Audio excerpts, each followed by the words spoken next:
بسم اللہ الرحمن الرحیم۔ السلام علیکم، میرا نام منیب فاروق ہے اور آپ دیکھ رہے ہیں منیب فاروق آفیشیل یوٹیوب چینل۔ اس چینل کو لائک سبسکرائب شیئر کرنے کا شکریہ، بیل آئیکن کو پریس کریں تاکہ آپ کو پتہ چلے جب بھی کوئی نئی ویڈیو آتی ہے۔ آپ سب کا بہت مشکور ہوں کہ آپ اس پلیٹ فارم کا ساتھ دے رہے ہیں۔ ارے جناب، ایک نیا کام ڈال دیا ہے امریکی صدر ڈونلڈ ٹرمپ نے، اور یہ ایک دھچکا ہے پوری مسلم دنیا کے لیے، اور ان موصوف نے جو اس وقت حرکت کی ہے وہ آپ کے سامنے رکھنی بہت ضروری ہے کہ ایران امریکہ ڈیل تو کیا ہونی تھی اور جو ہونی ہے، انہوں نے ایک نیا کام شروع کر دیا ہے کہ پاکستان سمیت سعودیہ، قطر اور یو اے ای کی طرح دیگر ممالک بھی اب جو ابراہم ایکارڈز ہیں 2020 کے وہ سائن کریں، اور یہ بڑا زبردست ڈیل ہوگی اور یہ ہو جائے گا اور وہ ہو گیا۔ آپ میں سے بہت سے دوست جو ابراہم ایکارڈ کو نہیں جانتے کہ وہ ہے کیا، اس کے حوالے سے میں ضرور بات کرنا چاہوں گا۔ یہ ایک دھچکا ہے جو پاکستان سمیت دیگر اسلامی ممالک کے لیے ہے۔ یہ اس کو پاکستان کیسے ڈیل کرے گا، ہماری پوزیشن کیا ہے، یہ ایک بہت بڑا ایک سیٹ بیک بھی ہو سکتا ہے اس لیے کہ امریکی صدر نے اپنا اصل چہرہ دکھایا ہے۔ لیکن دلچسپ بات یہ ہے کہ پاکستان کی پوزیشن اس حوالے سے کلیئر ہے، وہ کیسے ہے وہ میں آپ کو بتاؤں گا۔ اس کے علاوہ جو ایران امریکہ جو مذاکرات ہیں ان کے اندر ابھی تک سائننگ نہیں ہوئی، کوئی فارمل چیز ابھی تک اس کی اناؤنسمنٹ نہیں ہوئی۔ جب میں ولاگ آپ کے سامنے ریکارڈ کر رہا ہوں، فیلڈ مارشل عاصم منیر پہنچ چکے ہیں چائنا جو پاکستان کے وزیر اعظم کے ساتھ، اور وہاں پر معاملات آگے چل رہے ہیں۔ اور یہ بھی کہ جو پاکستان کے وزیر اعظم ہیں انہوں نے بتایا ہے کہ کس طرح فیلڈ مارشل سید عاصم منیر نے بڑا اہم کردار ادا کیا ہے امریکہ اور ایران کے درمیان جو روابط تھے ان میں بھی۔ پاکستان کے اندر کیا ہو رہا ہے ان میں بہت سی چیزیں اور بہت سی باتیں سامنے آ رہی ہیں۔ ون کانسٹیٹیوشنل ایونیو کے حوالے سے بھی اسلام آباد ہائی کورٹ کا ایک بڑا حکم سامنے آیا ہے، وہ بھی میں آپ کے سامنے رکھوں گا۔ لیکن سب سے پہلے جو سب سے اہم خبر ہے وہ آپ کو جاننے کی ضرورت ہے جی، اور وہ آئی ہے جی کہاں سے؟ وہ آئی ہے امریکی صدر ڈونلڈ ٹرمپ کی جانب سے، اور ڈونلڈ ٹرمپ ایک ایسا شخص ہے جس پر کوئی اعتماد نہیں کر سکتا، اور یہ وہ انسان ہے جس کے بارے میں ظاہری بات ہے ہر بندہ سکیپٹیکل بھی رہتا ہے، اور امریکی صدر کے بارے میں جیسے میں نے آپ کو کہتا رہا ہوں کہ بڑا یہ انپریڈکٹیبل آدمی ہے۔ اور لیکن کہا کیا ہے امریکی صدر نے؟ وہ جی نئی شوشہ کیا چھوڑا ہے؟ وہ یہ دی کہ خطے کے متعدد اسلامی ممالک کو ابراہم معاہدوں میں شامل ہو کر اسرائیل کے ساتھ تعلقات پر معمول میں لانا چاہیے، یہ امریکی صدر ڈونلڈ ٹرمپ نے کہا ہے۔ اور وہ ساتھ یہ کہہ رہے ہیں کیا جی کہ ہفتے کے روز سعودی عرب، متحدہ عرب امارات، بحرین، اردن، ترکیہ، پاکستان اور قطر اور مصر کی قیادت سے گفتگو میں نے زور دیا کہ ایران کے ساتھ جنگ کے خاتمے اور ممکنہ معاہدے کے بعد ان ممالک کے لیے ابراہم معاہدوں میں شمولیت تقریباً لازمی ہونی چاہیے، اور بالخصوص سعودی عرب اور قطر کو فوری طور پر اسرائیل کے ساتھ ابراہم معاہدوں میں دستخط کرنے کا آغاز کرنا چاہیے، اور باقی ممالک کو بھی ان کی پیروی کرنی چاہیے۔ اور اگر کوئی ملک ابراہم معاہدے میں شامل نہیں ہونا چاہتا تو اسے ایران کے ساتھ مجوزہ ڈیل کا حصہ بھی نہیں ہونا چاہیے، کیونکہ اس سے خراب نیت ظاہر ہوگی۔ اور اگر ایران امریکہ کے ساتھ معاہدہ کر لیتا ہے تو اسلامی جمہوریہ ایران کا ان کا جو خود ابراہم معاہدوں میں شامل ہونا بھی باعث اعزاز ہوگا۔ ایسا ہونے کی صورت میں مشرق وسطیٰ دنیا کے سب سے زیادہ متحد، طاقتور اور معاشی جو طور ہے اس پر مضبوط ہوگا۔ متحدہ عرب امارات اور بحرین پہلے ہی اسرائیل کے ساتھ ابراہم معاہدوں کا حصہ ہیں، جبکہ دیگر ممالک کو بھی جلد ابراہم معاہدے میں شامل ہونا چاہیے۔ اور انہوں نے لفظ استعمال کیا ہے اپنی اس ٹروتھ سوشل میں مینڈیٹوریلی، یعنی کہ مینڈیٹری ہوگا ان حکومتوں کا شامل ہونا۔ لیکن ساتھ یہ بھی کہا ہے کہ دو ممالک اگر اس کا حصہ نہیں بنیں گے تو ٹھیک ہے، وہ ہمیں ایکسیپٹیبل ہے۔ ابراہم معاہدہ ہے کیا by the way? Abraham accord جسے ابراہم معاہدہ بھی کہتے ہیں 2020 میں طے پانے والا معاہدہ کا ایک سلسلہ ہے جس کے تحت اسرائیل اور کئی عرب ممالک بشمول متحدہ عرب امارات، بحرین اور مراکش نے جو سفارتی تعلقات ہیں وہ قائم کیے تھے۔ یہ معاہدہ امریکہ کی ثالثی میں طے پائے، اور اس کا نام ابراہیمی مذاہب یعنی یہودیت، اسلام اور عیسائیت کی مشترکہ جدالہ جو حضرت ابراہیم علیہ السلام کے حوالے سے رکھا گیا، ٹھیک ہے جی۔ اور ایکارڈز کا مقصد مشرق وسطیٰ میں امن، باہمی تعاون، تجارت اور ثقافتی تبادلے کو فروغ دینا ہے۔ تاہم فلسطینی تنازع کے حل میں پیش رفت نہ ہونے پر کئی عرب ممالک ان معاہدوں پر تنقید بھی کرتے رہے ہیں۔ اب ذرا آپ جان لیں پاکستان کی پوزیشن۔ پاکستان کی پوزیشن ہے حضور بڑی کلیئر، یہ ملے گا، پاکستان کبھی بھی ابراہم ایکارڈز کو سائن نہیں کرے گا۔ بھائی پاکستان کے پاسپورٹ کے اوپر لکھا ہوا ہے، ہماری کلیئر پوزیشن ہے، ہم تو اسرائیل کو ایز اے ریاست ہی تسلیم نہیں کرتے۔ ابراہیم اکارڈز کا حصہ بننا تو بڑے دور کی بات ہے، لہٰذا ٹھنڈ رکھیے، پاکستان کی پوزیشن بڑی کلیئر ہے، اور یہ بات امریکی صدر ڈونلڈ ٹرمپ کو بھی پتہ ہے۔ وہ اپنی ٹویٹ میں لکھ رہے ہیں نا کہ ہاں 2 ممالک شاید نہیں بنیں گے، اگر نہ بنے ان کے پاس وجوہات ہیں تو یہ ایکسیپٹیبل ہوگا۔ وہ اس لیے کہ پاکستان تو پہلے ہی ایران امریکہ ڈیل کے اندر ایک فیسیلیٹیٹر ہے، فریق تو ہے ہی نہیں۔ پاکستان کے کون سے وہاں آپ کو کوئی بڑا لاٹری نکل آنی تھی، پاکستان میڈیٹ کر رہا ہے، نیچرلی پاکستان کی ایک پوزیشن ہے، پاکستان کو اس کا اکنامک بینیفٹ کس چیزوں کا کس جگہ جا کر کس طرح ہوگا، لیکن پاکستان کبھی بھی ابراہیم اکارڈ سائن نہیں کرے گا۔ اور یہ جو پاکستان کے اندر تجزیے تبصرے ہو رہے ہیں او جی پاکستان میں فیلڈ مارشل عاصم منیر کو بڑا چیلنج آ گیا ہے، اب کیا ہوگا، اب کیا ابراہیم اکارڈ کو سائن کرنا پڑے گا۔ حضور والا اپنے آنکھوں کی کھڑکیاں، آنکھوں کے اوپر چڑھے ہوئے پردے اتار دیجئے اور کانوں کی کھڑکیاں بھی کھول لیجئے۔ پاکستان اسرائیل کو کے ساتھ کبھی سفارتی تعلقات قائم نہیں کرے گا۔ پاکستان کی پوزیشن وہی ہے جو ہمیشہ سے رہی ہے، اور اسرائیل کو پاکستان ایک جابر اور تسلط قائم رکھنے والا ریاست سمجھتا ہے۔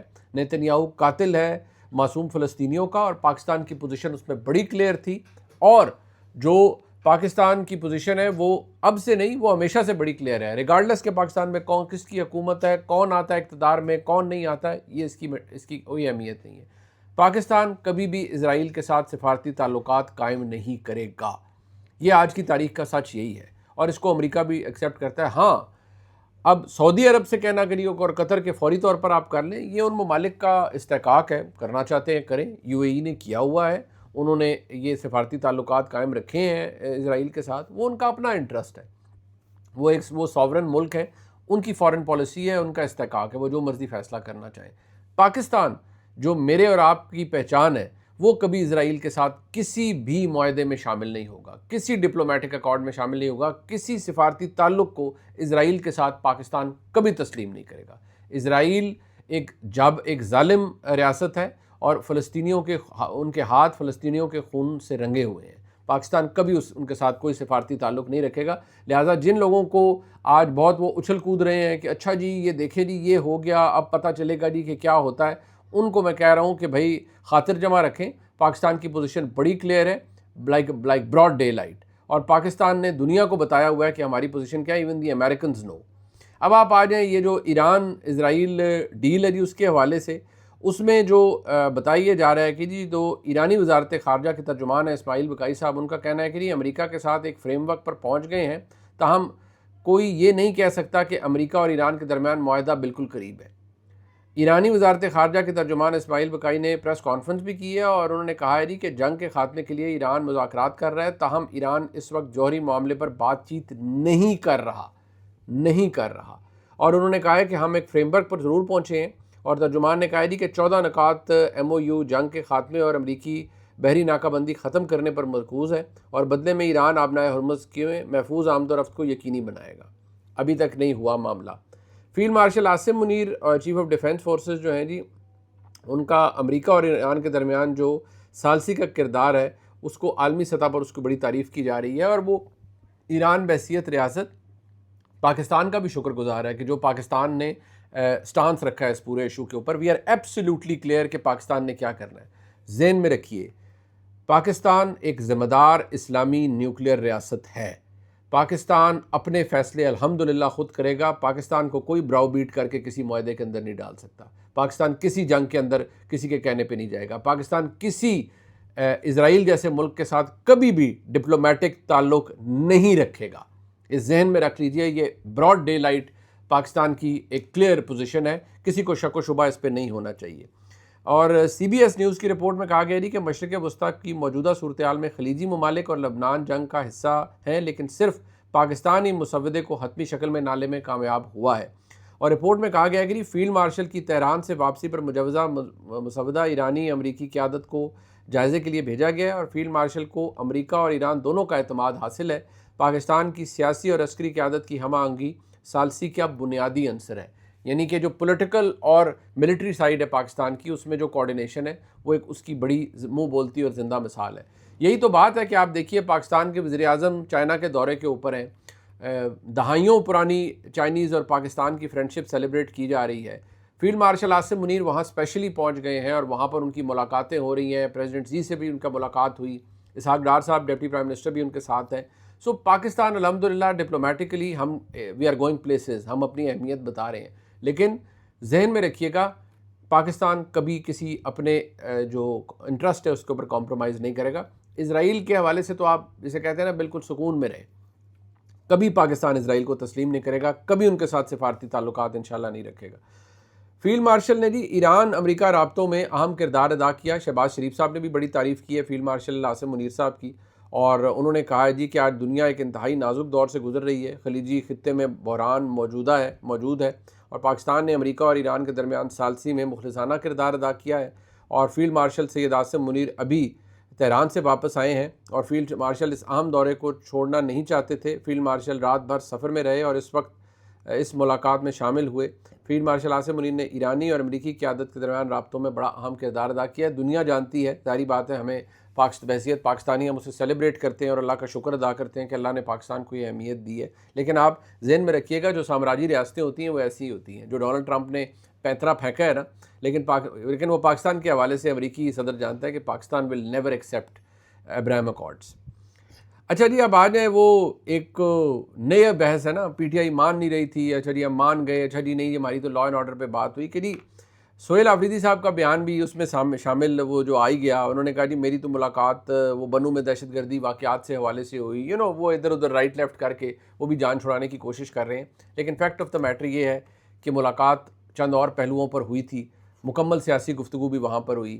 آفریدی صاحب کو کنفرنٹ کیا گیا کہ آپ یہ غلط کرتے ہیں, یہ غلط کرتے ہیں, آپ نے یہ زبان استعمال غلط کی, یہ آپ نے غلط کیا, یہ نہ کیجیے, اور اگر آپ یہ نہیں کریں گے تو معاملات آہستہ آہستہ شاید بہتر ہو جائیں گے, اور اگر آپ نہیں ان میں بہتری لائیں گے تو پھر مسائل کبھی درست نہیں ہوں گے. لیکن عمران خان صاحب کی ریلیف, جیل سے باہر نکلنا, اس کا کوئی تعلق نہیں ہے دور دور تک ان تمام چیزوں سے. اچھا جی, جو خواجہ سعد رفیق صاحب نے کہا جی امریکہ ایران تنازع پر کردار ادا کر سکتے ہیں تو اندرونی معاملات پر سمجھوتا کیوں نہیں. خواجہ صاحب مسلم لیگ نون کے اندر ایک بڑی جسے کہتے ہیں نا مثبت ایک آواز ہے, بڑے اچھے جمہوری کریڈینشلز کے مالک ہیں اور شکست کو تسلیم کرنے والے, جمہوریت کے بارے میں بات کرنے والے. خواجہ صاحب مسلم لیگ نون کے اندر ایک انقلابی شخصیت کے طور پہ میں انہیں سمجھتا ہوں, اور وہ حق سچ کی بات کر جاتے ہیں. انہوں نے زندگی میں بڑے رگڑے کھائے ہیں, ماریں بھی کھائی ہیں, نقصان بھی برداشت کیے ہیں, جیلیں بھی کاٹ لی ہیں, سب کچھ کر لیا ہے. لیکن آج جب کسی سیاسی ورکر کو نقصان پہنچتا ہے تو ان کا دل دکھتا ہے. خواجہ صاحب کی طبیعت ایسی ہے, وہ پھر کہتے ہیں کہ نہیں یار رستہ نکالو, یہ کیا ہے, آپس میں بیٹھو, ہماری کوئی جانی دشمنیاں تھوڑی ہیں, بیٹھ کے بات کرو, رستے نکالو, یہ سب کچھ کریں.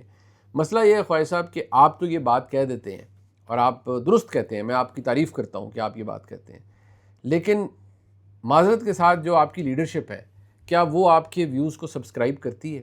کیا وہ سمجھتی ہے کہ جو آپ کہہ رہے ہیں ویسا ہی ہونا چاہیے؟ نہیں تو اتنا چٹکیوں کی بات ہے, کوئی بندے تھوڑے مارے ہوئے ہیں ایک دوسرے کے. آئیں بیٹھیں بات کریں, سیاست دان ہیں, خان صاحب کو بھی باہر نکالیں, سارے بیٹھیں بات کریں, rule of the game settle کریں. لیکن ایسا نہیں ہے. جو آپ کی قیادت ہے وہ کہتی ہے جی لائن وہاں سے شروع ہوگی جہاں ہم کھڑے ہیں. خان صاحب کہتے ہیں لائن وہاں سے شروع ہوگی جہاں میں کھڑا ہوں. آپ کی قیادت کہتی ہے جی عمران خان کو جو لائے انہوں نے ہم پہ بڑے ظلم کیے, اب وہ بھرے نہ بیٹھ کے. خان صاحب کہتے ہیں میرے ساتھ بڑا ظلم ہو گیا ہے, میرے ساتھ انہوں نے میرا کباڑا نکال دیا ہے, میرے ساتھ بڑا انہوں نے جمہوریت کو مسخ کر دیا ہے, اور وہ الزام آپ کی لیڈرشپ پہ ڈالتے ہیں, آپ کے قائدین پر ڈالتے ہیں. تو اب آپ مجھے بتائیں, آپ کی آواز تو بڑی مثبت ہے اور بڑی اچھی آواز ہے, ٹھنڈی ہوا کے جھونکے کی طرح, لیکن یہ بات خواجہ صاحب آپ کو بھی پتہ ہے کہ کیا پاور پالیٹکس کے اندر دل ہوتا ہے؟ کیا پاور پالیٹکس کے اندر پائٹی ہوتی ہے؟ یعنی آپ پائس ہو جاتے ہیں, آپ حق سچ کی بات ہی ہمیشہ کرتے ہیں, اصول کی بات کرتے ہیں؟ نہیں. پاور پالیٹکس میں ایک چیز ہے جسے انگریزی میں کہتے ہیں روتھلیس پریگمیٹزم. جس کے سینے میں دل نہیں ہوتا, کٹ تھروٹ ہوتی ہے, گلے کٹ جاتے ہیں سیاسی طور پر اقتدار کے لیے, طاقت کے لیے. تو خواجہ صاحب جو آپ باتیں کر رہے ہیں وہ اصولی طور پر تو بہت اچھی ہیں کہ بات چیت ہو, بیٹھ جائیں, آپس کے مسائل حل کر لیں, لیکن ان کا پاور پالیٹکس سے کوئی تعلق نہیں ہے. اور معذرت کے ساتھ یہ نہ آپ کی لیڈرشپ کا اس سے کوئی اصول کے اوپر کوئی تعلق ہوگا, نہ کسی اور کا ہوگا. اقتدار, طاقت چیز ہی ایسی ہے, وہ ایسے ہی حاصل کی جاتی ہے. اچھا جی, ون کانسٹیٹیوشنل ایونیو کے حوالے سے بھی کچھ اہم چیزیں سامنے آئی ہیں, اور ہائی کورٹ نے ون کانسٹیٹیوشنل ایونیو کے اپارٹمنٹ مالکان کی بے دخلی اور متعلق ایک بڑا حکم دیا ہے. اور ون کانسٹیٹیوشنل ایونیو کے سب لیز ہولڈرز اپارٹمنٹ مالکان کو انٹرا کورٹ اپیلوں میں سماعت پر جو 2 بینچز 2 ججز نے کی ہے، اور ان کے اندر جو ایک موقف اختیار کیا گیا ہے جی اپیل کنندگان کی جانب سے، وہ یہ ہے جی کہ تیمور اسلم اور علی زیدہ ایڈوکیٹ، جبکہ سی ڈی اے کی جانب سے کاشف علی ایڈوکیٹ پیش ہوئے، اور اس میں جو بنیادی بات رکھی گئی ہے وہ بیسیکلی یہ ہے کہ یہ عدالت نے اسلام آباد ہائی کورٹ نے بیسیکلی ون کانسٹیٹیوشنل ایونیو میں اپارٹمنٹ مالکان کو بے دخلی سے روکنے کا فیصلہ کرتے ہوئے حکم دیا ہے کہ تا حکم ثانی اپارٹمنٹ مالکان کو بے دخل نہ کیا جائے. کیونکہ میں نے آپ کو کچھ عرصے پہلے بھی ایک بات کہی تھی، بڑی لمبی چوڑی بحث ہوئی ہے سی ڈی اے کے وکیل کی جانب. سی ڈی اے کا کیس بہت تگڑا ہے بائی دا وے، آپ اس فائل کو پڑھیں آپ کو لگتا ہے وہ یار یہ تو لوٹ ہی مچی ہوئی تھی ون کانسٹیٹیوشنل ایونیو میں. لیکن مسئلہ یہ ہے کہ وہاں تھرڈ پارٹی انٹرسٹ انوالوڈ ہے.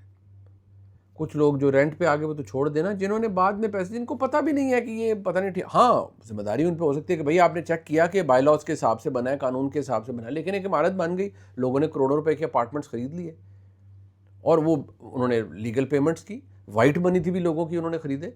اب وہ کہہ رہے نہیں ہم کہاں جائیں، آپ ہمیں بے دخل کر رہے ہیں تو ہم تو بالکل سڑک پر آ جائیں گے.